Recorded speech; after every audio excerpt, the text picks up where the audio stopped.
Mais lições da escola da piedade. Você pode repetir isso comigo? Mais lições da escola da piedade. Mais lições da escola da piedade. Esse é o tema da nossa exposição nessa noite. Mais lições da escola da piedade. Digo mais lições porque nós aprendemos pelo menos 2 anteriormente, mas não esgota aí. São escola com ensino exaustivo, inesgotável. Então nós vamos aprender hoje mais lições da escola da piedade. Vamos viajar para 1 Timóteo, capítulo 6. Vamos lá para Éfeso, encontrar nosso irmão pastor Timóteo e a igreja que ele pastoreava. 1 Timóteo, capítulo 6. Imaginando o sentimento dos irmãos que receberam essa carta do apóstolo Paulo. 1 Timóteo, capítulo 6.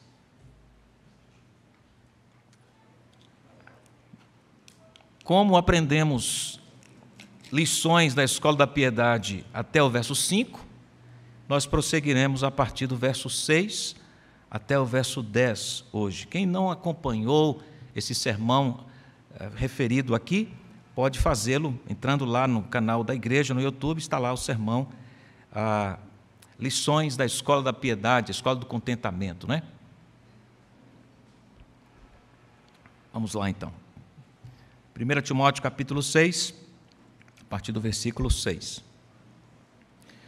De fato, grande fonte de lucro é a piedade com o contentamento.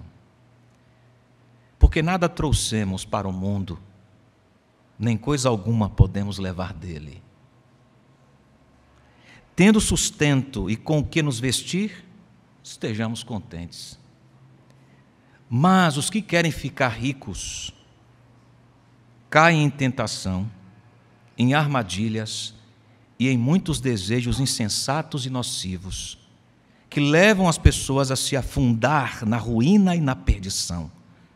Porque o amor ao dinheiro é a raiz de todos os males, e alguns, nessa cobiça, se desviaram da fé e atormentaram a si mesmos com muitas dores. Até aqui, até o versículo 10. Os seguintes títulos sinalizam o que há muito tempo tem sido objeto de atração e busca ensandecida do ser humano em quase todos os lugares. Uma busca rápida pelas bibliotecas virtuais ou pelos sites de navegação, buscando literatura sobre dinheiro. Facilmente vamos encontrar títulos assim: Como atrair dinheiro, sem limites para o dinheiro. Como ser um imã para o dinheiro. Como ganhar na loteria federal. E por aí vai. Essa correnteza de obsessão por dinheiro tem afundado milhares e milhares de pessoas. São amizades desfeitas, famílias destruídas, a saúde emocional e física lançada no ralo. E o que dizer do relacionamento mais importante da existência, o relacionamento com Deus, sendo ignorado e substituído? Tem uma imagem muito presente nas minhas memórias infantis. Todo mês de agosto, eu vou usar o verbo no passado, porque eu não sei se ainda funciona assim, mas todo mês de agosto era aniversário da minha cidade natal. E para quem é do interior, sabe que esse tipo de festividade mobiliza a cidade inteira, todos da cidade. Era um mês inteiro de comemoração. Já imaginou isso aí? Aniversário da cidade de São Paulo, todo dia tinha festa. A pessoa imaginou? Isso é um caos, né? As lojas fechavam mais cedo, porque as pessoas queriam ir para a festa da cidade, era o grande evento da cidade.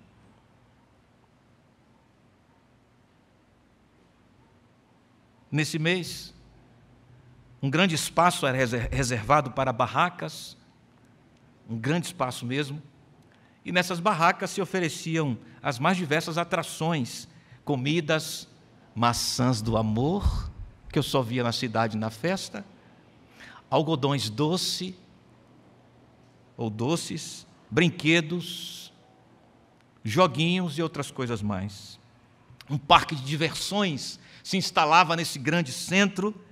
O sistema de comunicação da cidade, que funcionava com alto-falantes espalhados pelas ruas principais, era o sistema de comunicação da cidade, anunciava as atrações artísticas de cada noite. Havia também competições esportivas, como, por exemplo, motocross. Como tudo era pago, e em casa, naquela ocasião, não sobrava nem para algodão doce, dinheiro, eu cresci aprendendo a me divertir só olhando, porque eu não podia comprar.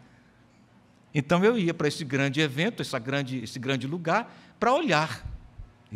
E honestamente, como eu me divertia. Eu me divertia, por exemplo, vendo as pessoas enjoadas no cavalinho do carrossel, vomitando. Eu me divertia com aqueles que ficavam tontos e vomitavam na roda gigante. Eu me divertia com aqueles que tentavam subir no pau de sebo para ganhar um prêmio. Andava pelo centro de eventos, me admirava com as lojas da cidade que aumentavam as suas vendas naquele mês, porque todo mundo queria ir bonito para a festa da cidade. Aqueles que viviam de comissões adoravam, amavam o mês de agosto. Tinha circo, tinha monga, tinha palhaço, tinha pipoca. Além disso, uma das coisas que mais me deixava quase que em efeito hipnótico eram as roletas. Não poucas vezes eu parava em frente das roletas para observar gente simples, trabalhadora, gente da roça, que tinha chegado na cidade para vender sua cultura da terra, banana, verduras, etc. E no afã de multiplicar o dinheiro que havia ganhado, aquele que havia ganho naquele dia, com as vendas, jogava tudo na roleta e perdiam. Perdiam tudo. Quanto mais perdiam, mais jogavam.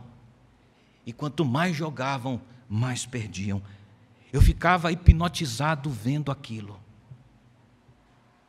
De jovens a velhos, marcou minha memória. Vi gente saindo dali chorando, homens, velhos e jovens, porque perderam todas as economias. Inclusive o burro e a cangalha usados para o transporte de seus produtos ficaram ali na roleta. Eu voltava para casa me perguntando, por que ele não parou? Ficava impressionado realmente com aquilo. O que segurava aquelas pessoas ali, mesmo perdendo? A ilusão do dinheiro, irmãos, de ganhar mais e fácil, havia tomado a mente daquelas pessoas. O poder de atração desse instrumento nos alerta para a importância de considerarmos esse tema e esse instrumento com mais seriedade. É um assunto seríssimo. No texto que lemos, identificamos também que o coração do problema era o problema do coração, nas palavras de John Stott. A astúcia e a maldade dos falsos mestres em distorcer a verdade para a satisfação dos seus interesses é revelada aqui pelo Senhor, através do seu servo, o apóstolo Paulo. Deus está usando Paulo para orientar Timóteo, pastor da igreja em Éfeso, e a igreja concomitantemente, sobre o desenvolvimento real da piedade. Pensando nisso, vamos aprender, portanto, nessa noite, sobre mais lições da escola da piedade. Na escola da piedade, o contentamento é Jesus Cristo. Diga comigo isso. Na escola da piedade, o contentamento é Jesus Cristo. De fato, grande fonte de lucro é a piedade com o contentamento. Piedade, já vimos aqui, significa a vivência da doutrina de Cristo. Isso é piedade na Bíblia. É o coração dominado pela doutrina de Cristo Jesus. Uma expressão que também comunica essa verdade foi assinalada lá na carta aos Colossenses, quando o apóstolo Paulo, inspirado pelo Espírito de Deus, escreveu: habite ricamente em vocês a palavra de Cristo. Habitar significa acolher a verdade no coração para a transformação à semelhança do Senhor Jesus. Quando o coração, isto é, o ser inteiro, esta expressão coração na Bíblia, quando o ser inteiro é habitado pela verdade, pelo Evangelho do Senhor Jesus Cristo, pela doutrina do Senhor Jesus Cristo, palavra sinônima para Evangelho, suas resoluções, suas disposições, suas afeições são pela doutrina conduzidas. De modo que se há contentamento, há em Cristo, e se pode desfrutar dele. E contentamento aqui não diz respeito a se conformar com algo menor, porque não se pode ter o maior. Olha, a gente já ouve por aí, né? Você precisa se contentar com isso mesmo que você tem. Contentamento aqui não significa isto. Com um apêndice ou uma alusão a alguma coisa pequena, que é tudo que nós temos, mas nós sonhamos com o grande. Contentamento aqui significa exatamente estar transbordante do maior, pleno da fonte, de maneira que todas as coisas que existem, imagine aí todos os prazeres, todas as coisas realmente que existem, são só sombra do que Ele nos oferece, do que Cristo nos confere, ou de quem Cristo é para aquele que o possui, o Senhor Jesus. A quem ele poderia ser comparado para que justificasse a troca dele por outra coisa, outra pessoa? Com quem poderíamos comparar esse bem maior, o tesouro dos tesouros? As palavras de Asaf, depois de seu convencimento às duras penas, Salmo 73, e a sua óbvia conclusão de quem entendeu quem é a fonte: a quem tenho eu no céu senão a ti? E na terra não há quem eu deseje além de ti. Minha alma, meu corpo desfalece, mas o Senhor é a força do meu coração e a minha herança para sempre. A conclusão de quem está contente no Senhor se contenta com a fonte, com a fonte. Quando a doutrina de Cristo é vivida por alguém, a piedade se revela na expressão externa e interna. Por externa, refiro-me ao impacto produzido naqueles que nos veem, ao observar que nós vivemos na verdade. A satisfação que temos em Cristo abala, impacta quem nos cerca, ao perceber que nós temos contentamento na fonte. E interna, quando me refiro ao coração tomado por Cristo, que nos faz plenos e satisfeitos, plenamente contentes, não necessitados de nada para nos preencher, pois já estamos cheios dele. Isso é contentamento. A implicação imediata já é vista nos versos seguintes. Verso 7. Porque nada trouxemos para o mundo, nem coisa alguma podemos levar dele.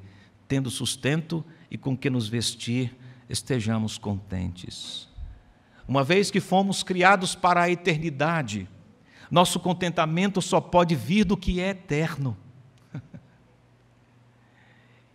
E o Senhor é eterno, só o Senhor é eterno, porque o nosso coração está satisfeito no que é eterno, tendo sustento e com o que nos vestir, estamos satisfeitos, afirma o apóstolo Paulo inspirado.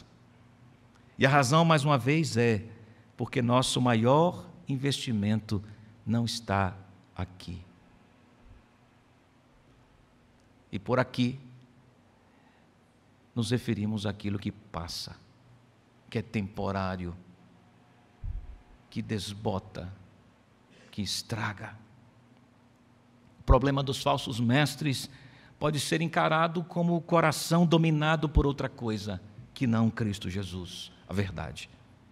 Portanto, em razão da ausência da doutrina de Cristo neles, isto é, nos falsos mestres, suas aspirações, suas disposições, seus afetos foram dominados por aquilo que substituiu a fonte.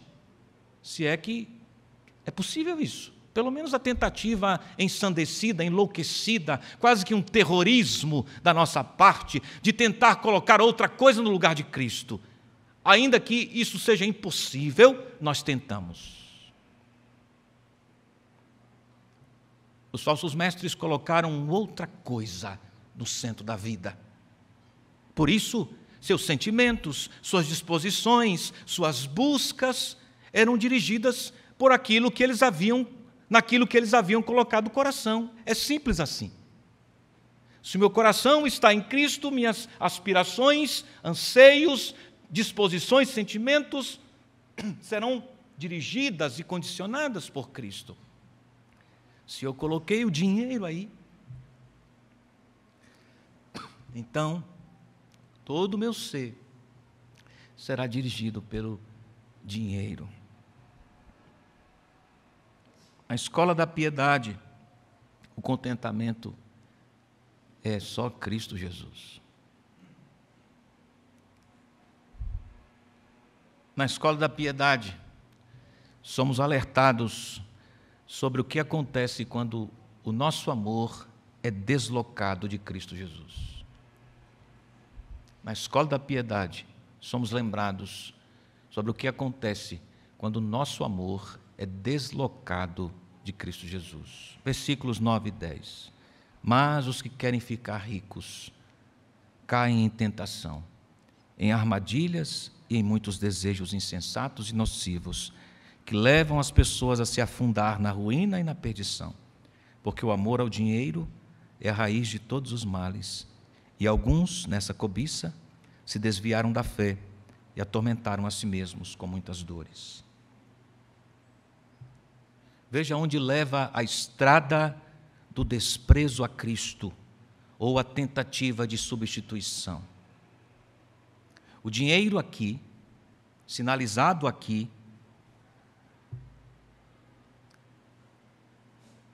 apontava para o exemplo usado dos falsos mestres.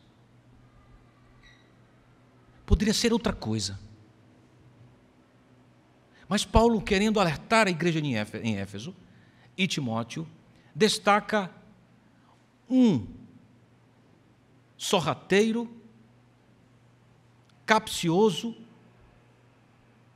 terrorista, macabro, elemento que se autoapresenta como satisfatório para o nosso coração.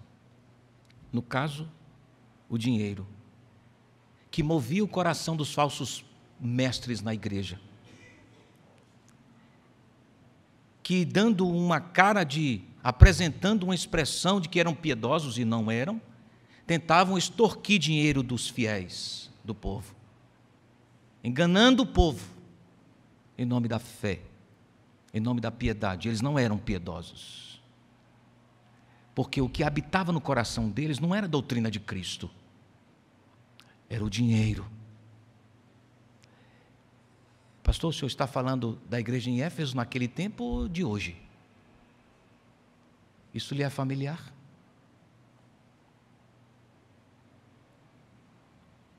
O dinheiro aqui estava no coração dos falsos mestres, que objetivavam fazer uso da falsa piedade, do falso conhecimento para enriquecer-se às custas do povo.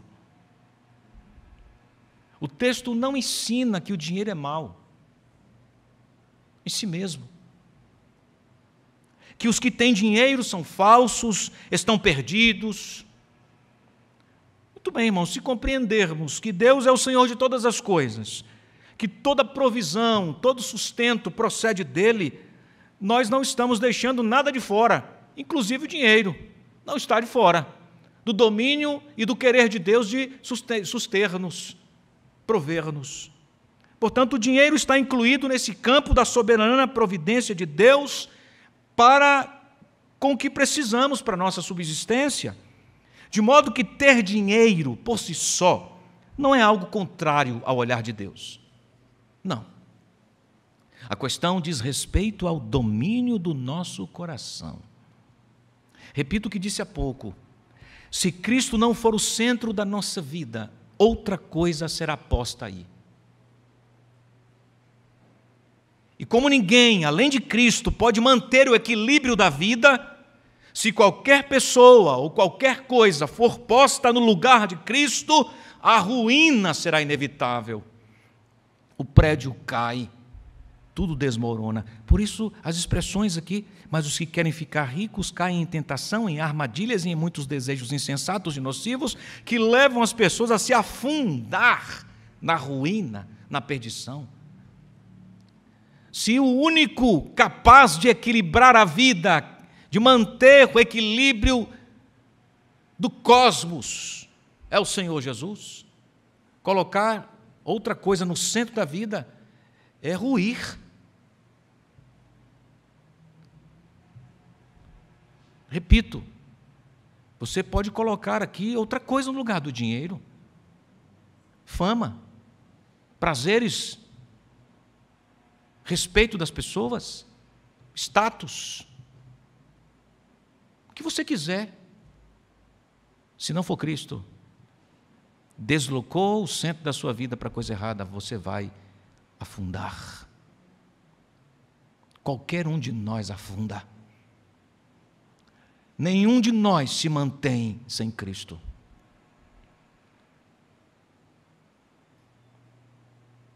Disse Jesus, Mateus 6:19-21, não ajunteis tesouros na terra, onde a traça e a ferrugem tudo consomem, e onde os ladrões minam e roubam.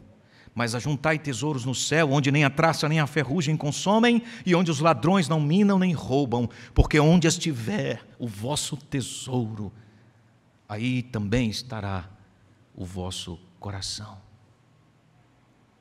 Assim, a questão do problema é o problema do coração. Quando o jovem rico foi falar com Jesus, buscando o que não era transitório, porque ele foi perguntar sobre a vida que não perecia, vida eterna. Mestre, que farei para herdar a vida eterna? Vocês se lembram da pergunta que ele fez a Cristo Jesus.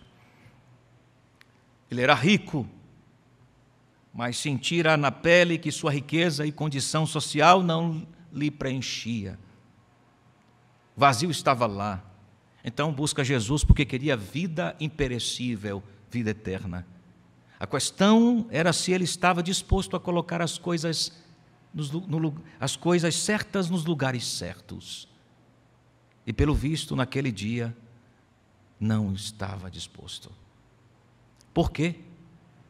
Porque ele não estava disposto a colocar a pessoa certa no equilíbrio, no centro da sua vida.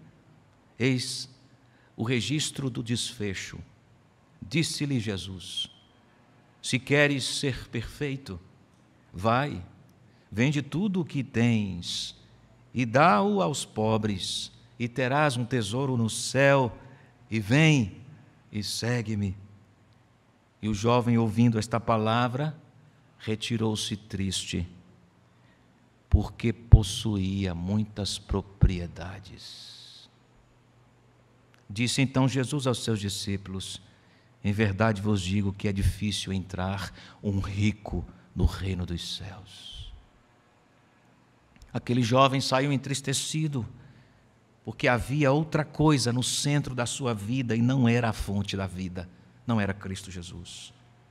O dinheiro estava lá ditando suas ações e reações, ditando suas escolhas. O dinheiro tinha se tornado um Deus rival e precisava ser totalmente rejeitado, mas ele não o fez. Se a centralidade do nosso amor estiver em outra coisa, no caso da passagem estudada nessa noite, por exemplo, no dinheiro, então estaremos em mau terreno e os frutos serão correspondentes a este terreno. Observem a relação entre raiz e frutos aqui no texto, na passagem de Deuteronômio 29, 18. Escute a passagem. Para que entre vós não haja homem, nem mulher, nem família, nem tribo, cujo coração hoje se desvie do Senhor nosso Deus, para que vá servir aos deuses destas nações, para que entre vós não haja raiz que dê veneno e fel. A relação entre a raiz e os frutos é evidentemente notada aqui. A mesma relação correspondente se nota nas palavras do Senhor Jesus em Lucas 6. Escute: nenhuma árvore boa dá fruto ruim. Nenhuma árvore ruim dá fruto bom. Toda árvore é reconhecida por seus frutos, isto é correspondência. Ninguém colhe figos de espinheiros, nem uvas de ervas daninhas. O homem bom tira coisas boas do bom tesouro que está em seu coração, e o homem mau tira coisas más do mal que está em seu coração, porque a sua boca fala do que está cheio o coração. Lucas 6, 43 e 45. O dinheiro é perigoso se ele é posto no centro da nossa vida. Se é o dinheiro que dirige nossas decisões, estimula nossas afeições, determina nossas escolhas, então isso é venenoso. Então você se tornou escravo do dinheiro. Usando a metáfora bíblica, o dinheiro se tornou a raiz da sua vida. E se isso aconteceu, sua casa vai cair. A árvore vai morrer. Você perdeu o sentido de tudo, porque o amor ao dinheiro é a raiz de todos os males. O amor ao dinheiro é a raiz da cobiça, do orgulho, da arrogância, da incredulidade, da avareza, da idolatria, homicídio, mentira, etc, etc, etc. O apóstolo trata o tema aqui como um alerta para tudo aquilo que falsamente nos garante contentamento. Contentamento. E nós todos somos testemunhas das inúmeras vozes que dia após dia nos tentam assediar, nos tirar do centro da realidade, propondo falsos substitutos para a nossa alegria, que na verdade são verdadeiros ladrões da nossa alegria.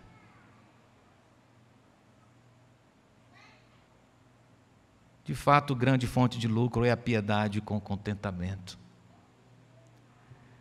Porque nada trouxemos para o mundo, nem coisa alguma podemos levar dele. Aqui está evidente o que é eterno. O que é eterno. Ou você acha, por exemplo, que alguém que recebeu, por exemplo, um diagnóstico de que tem 2 meses de vida, está preocupado com o novo modelo de sapato que tem que comprar? Está preocupado em comprar o novo modelo de celular? Claro que não. Aliás, ele vai rever a vida inteira, se tiver essa chance, identificando o que é valioso realmente para a sua vida. Porque nada trouxemos a este mundo, irmãos. Portanto, se tivermos o que comer e o que vestir, estejamos bem. Porque o nosso contentamento não está nem no comer, no vestir. Está em Cristo. Aprendi a viver contente em toda e qualquer situação, disse o apóstolo Paulo.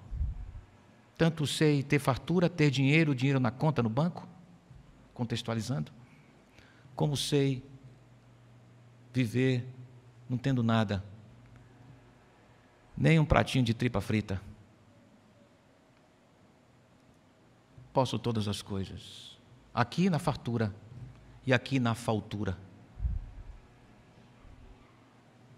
porque o Senhor é o meu tudo.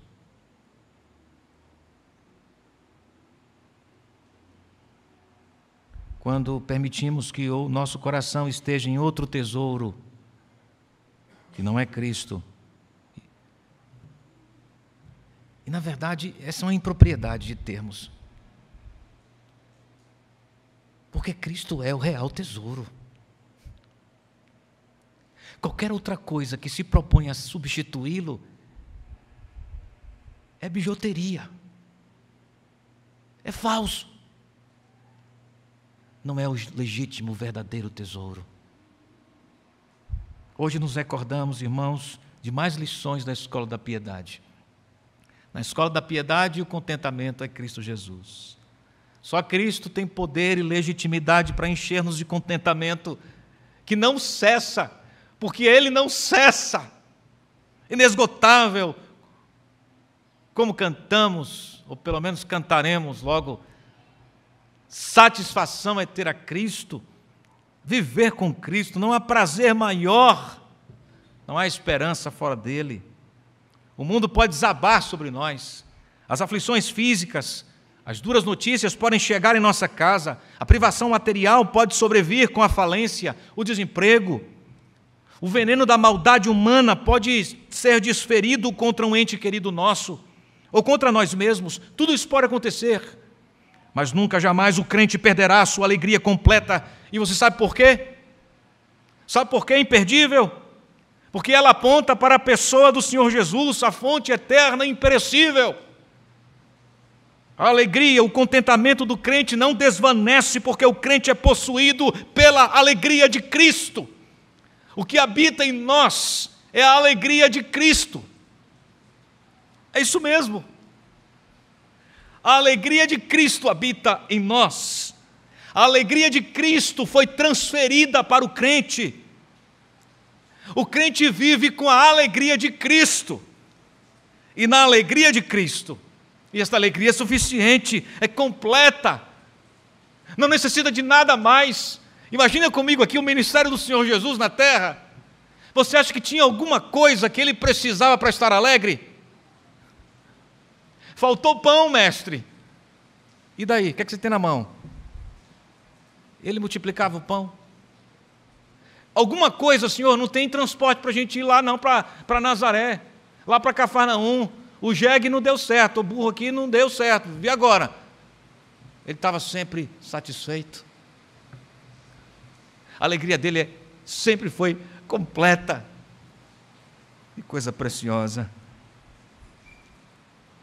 Escute o que o Senhor Jesus disse aos seus discípulos, antes de advertir-lhes acerca das perseguições e aflições que eles enfrentariam. Escute isso. Não seja confundido pela distração do barulho maravilhoso da chuva. Fica comigo aqui. João 15. Tenho-lhes dito estas coisas. Escute isto. Tenho-lhes dito estas coisas. Antes de falar que os seus discípulos iam sofrer perseguição e aflição. Tenho-lhes dito estas coisas, para que a minha alegria esteja em vocês, e a alegria de vocês seja completa. Então, sabe o que eu descobri essa semana, estudando esse texto? Que a alegria de Cristo habita em mim. Eu sou possuidor da alegria de Cristo. Graças a Deus. Agora não foi só eu que descobri isso, não. Paulo descobriu isso antes de mim, evidentemente. Aí eu entendi Filipenses 4. Está tudo certo. Aprendi a viver contente em toda e qualquer situação. A alegria do Senhor, a alegria de pertencer ao Senhor, a satisfação de ter Cristo habitando em sua vida, é a lição aprendida na escola da piedade. Na escola da piedade, diga comigo, na escola da piedade. O contentamento é Cristo Jesus. Mas você não me convenceu, não. Você não me convenceu, não. Diga com o que crê nisso, de que tem a alegria de Cristo viva em sua alma, na escola da piedade. O contentamento é Cristo Jesus. Na escola da piedade, somos alertados sobre o que acontece quando nosso amor é deslocado de Cristo. Sim, quando nosso amor é deslocado de Cristo, nós nos distanciamos da alegria. Agora, isso não é irônico? As pessoas querem ser felizes, estão buscando felicidade, e quanto mais buscam felicidade, mais se distanciam da fonte da felicidade. Não é estranho isto? Quanto mais buscam a felicidade, fugindo de Deus, mais se distanciam da fonte da felicidade. Entregam o controle da vida àquilo que jamais pode satisfazer, aquilo que não é mal necessariamente, mas passa a ser quase como uma entidade possuidora, consumidora de nossa energia, vontade. Isso é tão sério que esse poder de atração do ídolo, que Jesus chama o dinheiro de mamon, como uma espécie de entidade, uma espécie de personificação de um mal que deseja tomar o lugar que não é seu. Um devorador insaciável. É o estágio da ganância. Quanto mais se tem, mais se quer. E mais se encontra vazio. Eram aquelas pessoas que eu via lá na roleta mágica. Quanto mais perdiam, mais queriam ficar ali para tentar, e mais perdiam. E se tornam escravas. Porque o centro da vida, o coração foi entregue ao alvo errado, que foi transformado num ídolo. O resultado será um colapso, uma ruína total, em todos os sentidos: mental, física, emocional, espiritual e material. Que possamos declarar, como nosso irmão salmista Asaf, depois da sua descoberta acerca daquilo que dura para sempre e não é ouro nem prata, escrevendo no Salmo 73, 25, que tenho eu no céu além de ti? E quem poderia eu querer na terra além de ti? Oh, Senhor, quem? A minha esposa não consegue fazer isso. A minha esposa não consegue me satisfazer o sentido da minha vida. Só Cristo. Meus amigos não têm esse poder. A igreja não tem poder de me satisfazer. O dinheiro, tampouco. Os likes, as curtidas, o sopro desapareceu. Nada. Só Cristo tem poder de satisfazer sua alma. E no Salmo 62, o salmista chega a dizer assim: somente em Deus a minha alma espera silenciosa, dele vem a minha salvação, só Ele é a minha rocha, a minha salvação e o meu alto refúgio, não serei muito abalado, de Deus dependem a minha salvação e a minha glória, Ele é a minha forte rocha e o meu refúgio, confie nele em todo o tempo, ó povo, derrame diante dele o seu coração, Deus é o nosso refúgio, não confiem na opressão, nem ponham falsas esperanças na rapina, se as riquezas de vocês aumentam, não ponham nelas o coração. E como nosso irmão apóstolo Paulo disse, na verdade, considero tudo como perda, por causa da sublimidade do conhecimento de Cristo Jesus, meu Senhor. Por causa dele perdi todas as coisas e as considero como lixo para ganhar a Cristo e ser achado nele, não tendo justiça própria que procede da lei, mas aquela que é mediante a fé em Cristo Jesus. A justiça que procede de Deus, baseada na fé. O que eu quero, diz Paulo, é conhecer a Cristo e o poder da ressurreição, tomar parte nos seus sofrimentos e me tornar como Ele na sua morte, para de algum modo alcançar a ressurreição dentre os mortos. Filipenses 3, 8-11. E quiçá, talvez, encher o nosso coração, ou seguramente encher o nosso coração e os nossos lábios com a doce confissão do nosso irmão João Calvino, que orava assim: o meu coração te ofereço, ó Senhor, de modo pronto e sincero. Deus nos abençoe, irmãos, em Cristo Jesus, no poder do Santo Espírito. Amém. Vamos orar.